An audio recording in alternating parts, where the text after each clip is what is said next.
Welcome friends to the new camera dot com channel. Finally Fuji X-T50 camera announce हो गया, official हो चुका है। ऑफकोर्स इसकी रूमर्स काफ़ी दिनों से चल रही थी। आज के इस पर्टिकुलर वीडियो में हम जानेंगे कि ये जो अपना X-T50 कैमरा है वो किन मायनों में अपने X-T5 कैमरे से डिफर करता है। Not every bits and bytes different, वो मेजर डिफरेंस जो कहीं ना कहीं आपके परचेज डिसीजन को इफेक्ट कर दे। And the second most important thing कि इंडिया में इसकी एक्चुअल प्राइस क्या रहने वाली, उसके बारे में भी बातें होंगी। साथ ही साथ जो स्पेक्स के साथ आया है, साथ ही साथ ये जो स्पेक्स के साथ आया है उन स्पेक्स को भी हम इंस्टेंटली एनालाइज करने की कोशिश करेंगे। तो चलो सबसे पहले हम इसके स्पेक्स एनालिसिस की तरफ मूव ऑन करते हैं और ये जानने समझने की कोशिश करते हैं कि अपना X-T50 कैमरा, जो कि कहीं ना कहीं इसे नाम दिया जाता है कि एक मिड रेंज कैमरा है, मिड रेंज मिररलेस कैमरा, वो किन स्पेसिफिकेशन के साथ आया। बट राइट नाउ हम सिर्फ अपने की स्पेसिफिकेशन पर कंसंट्रेट करते हैं। एंड की स्पेसिफिकेशन में जो सबसे पहला आपको देखने को मिलता है वो है 40 मेगापिक्सल का X-Trans BSI CMOS sensor, X-Trans architecture based अपना BSI CMOS सेंसर। और ये वही एग्जैक्टली वही सेंसर है मेरे दोस्त जो आपके X-T5 में लगा है, जो कि आपके XH2 कैमरे में लगा है। Other thing is the X processor 5। तो यहाँ पर आपके X प्रोसेसर 5 जो X-T5 कैमरे में लगा है उसकी most of the major specification के साथ या मेजर कैपेबिलिटीज के साथ इसमें लगाया गया। The third thing that you will notice is the image stabilization rated up to 7 EV।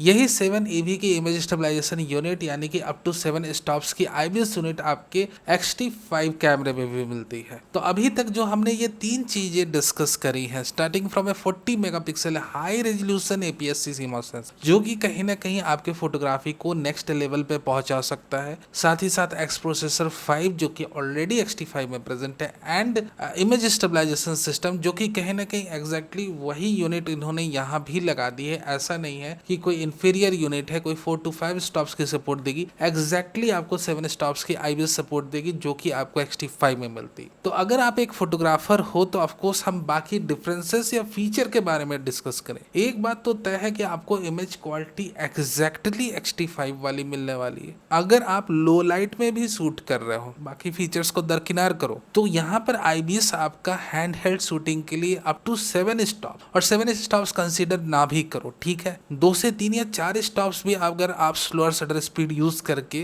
Click करते हो और ये 40 MP की सेंसर अपना इनॉर्मस डिटेल कैप्चर करती है, तो ये बहुत अमेजिंग बात। तो फोटोग्राफर्स के लिए कहीं ना कहीं X-T50 कैमरा, ये कहा जाए कि मिनी X-T5 है तो गलत नहीं होगा, या मिनी से बेटर होगा कि हम बजट टर्म को यूज करें। It's a budget X-T5 camera, ठीक है। बाकी कोर स्पेसिफिकेशन को देखें तो 20 फिल्म सिमुलेशन मोड इंक्लूडिंग रेला S। देखो यहाँ पर जो X-T50 कैमरा है एक अपना फ्यूजी फिल्म का पहला एक ऐसा कैमरा है जहां पर आपको एक डेडिकेटेड फिल्म सिमुलेशन डायल दी जाती है कैमरे के ऊपर टॉप। फ्यूजी फिल्म का ऐसा मानना है, मेरा नहीं, उनका मानना है कि फिल्म सिमुलेशन मोड के चलते उनके कई सारे कैमरों की सेल्स होती है और कई लोगों को फिल्म सिमुलेशन मोड इतना पसंद है कि उसको लेकर वो सिर्फ फ्यूजी के कैमरे खरीद। देखो मुझे इन फिल्म सिमुलेशन मोड से एक्चुअली एलर्जी है। भैया आप कोई भी सस्ता 20,000 का एंड्रॉयड फोन ले लो और उसके बाद आप फिल्टर पे फिल्टर चपोते रहो अपने इमेज के ऊपर और इतनी सारी फिल्म सिमुलेशन मोड निकल के आएगी। ऑफकोर्स अगर आप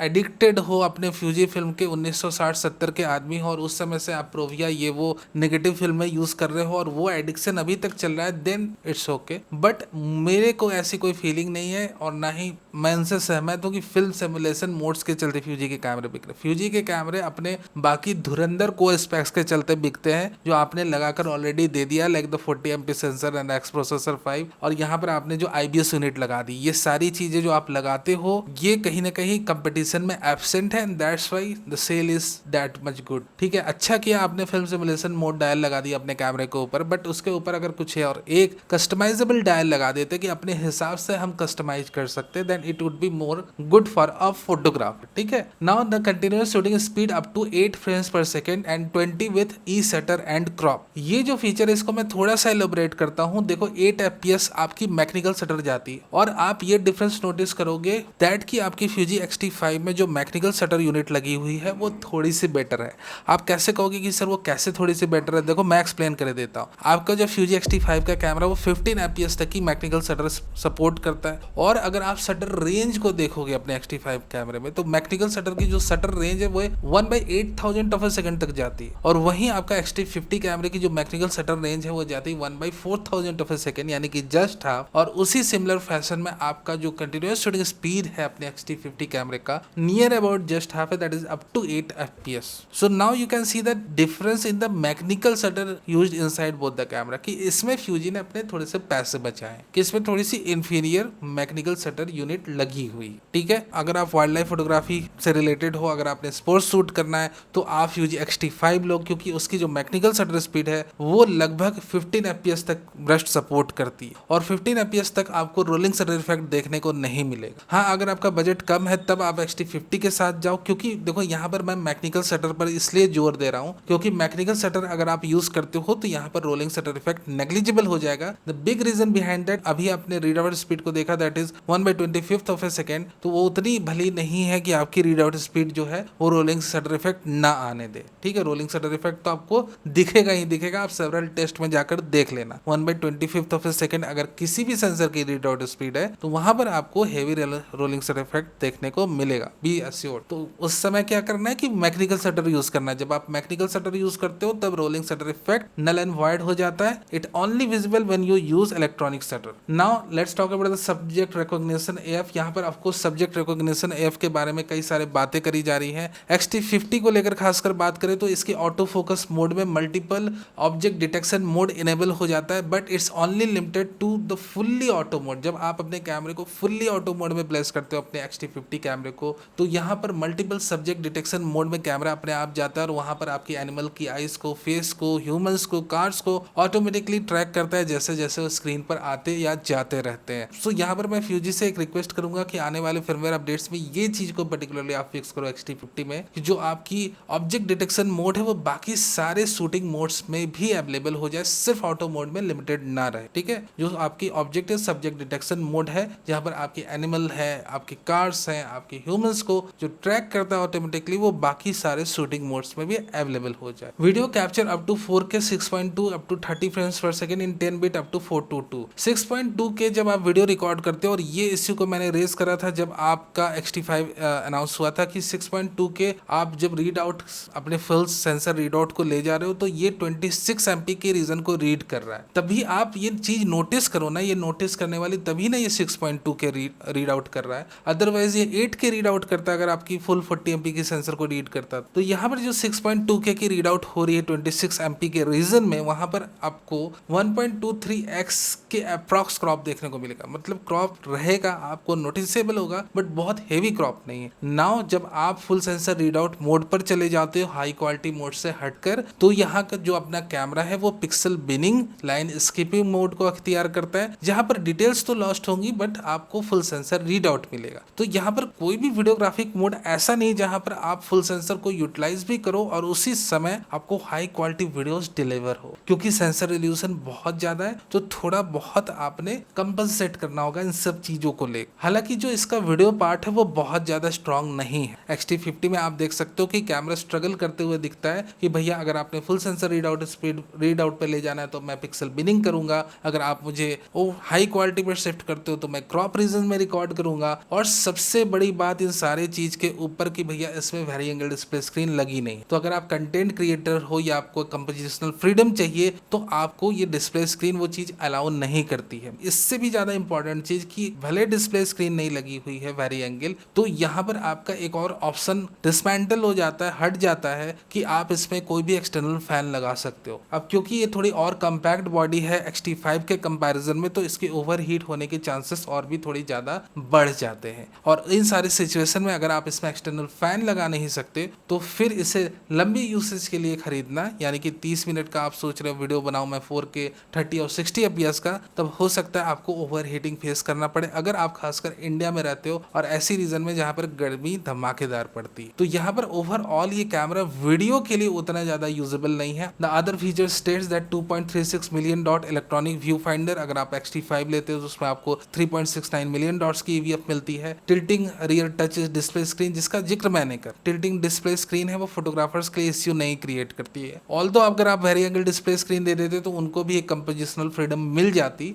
बट चलो ठीक है, फोटोग्राफर्स को उतना इश्यू क्रिएट होगा नहीं, बट वीडियोग्राफर्स के लिए भैया ये बहुत बड़ा इश्यू, क्योंकि उसमें एक तो आपने कंटेंट नहीं बना सकते हो, ठीक है चलो कोई बात नहीं, बट इसमें आप फैन भी नहीं लगा सकते हो, तो लंबी यूसेज आप इसके कैमरे की नहीं ले सकते हो। The thing is the battery life is rated to 390 shots per charge. अब इसमें वो इंटर लेवल बैटरी लगी अपनी 1200 mAh वाली, और X-T5 में लगी है 2200 mAh वाली बैटरी, जिससे कि आपकी शॉट्स पर चार्ज में लगभग 2x का डिफरेंस है। X-T5 लेते हो तो 100+ शॉट्स आप सिंगल चार्ज में ले सकते हो। UHS 2 card slot. The other differences, देखो यहाँ पर हम डिफरेंसेस की सिर्फ बात करें तो वेदर सील्ड बॉडी भी मिस कर रहा है अपना X-T50 कैमरा, ठीक है, जो कि आपके X-T5 में है weather sealing. Dual card slots के बदले यहाँ पर आपका सिंगल कार्ड स्लॉट है, X-T5 में आपको डुअल कार्ड स्लॉट्स की ऑप्शन मिलती है। और सबसे ऊपर जो मैं आपको कहूंगा, अगर आप एक फोटोग्राफर हो तो आपको हैंड ग्रिप बहुत ज्यादा मैटर करती है, और कहीं ना कहीं X-T5 की हैंड ग्रिप बड़ी अच्छी है, कंफर्टेबल है। हालांकि अभी अपना X-T50 भी थोड़ा राउंडेड शेप में आया है, थोड़ा ज्यादा कर्वी फीचर्स के साथ आया है, ग्रिप भी थोड़ी बेटर बनाने की कोशिश करी गई है इसमें, बट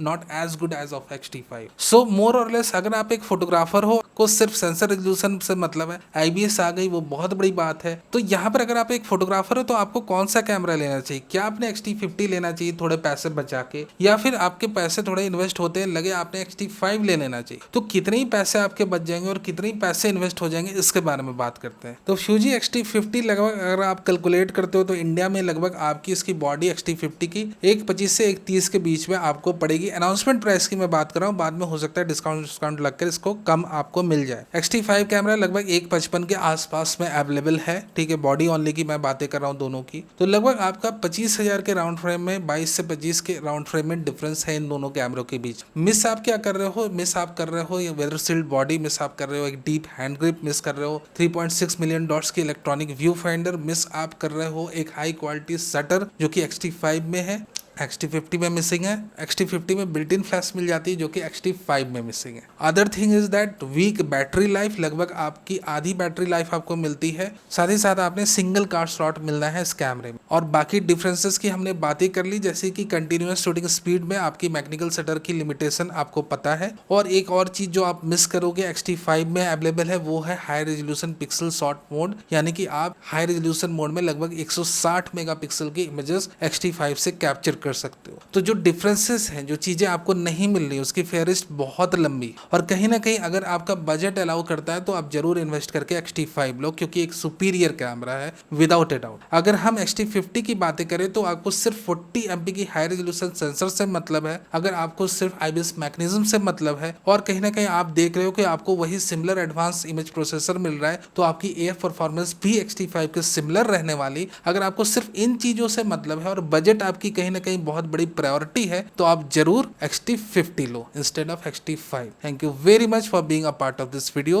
ये वीडियो कैसा लगा मुझे जरूर बताना। अगर कोई क्वेश्चन हो तो कमेंट बॉक्स में लिख देना।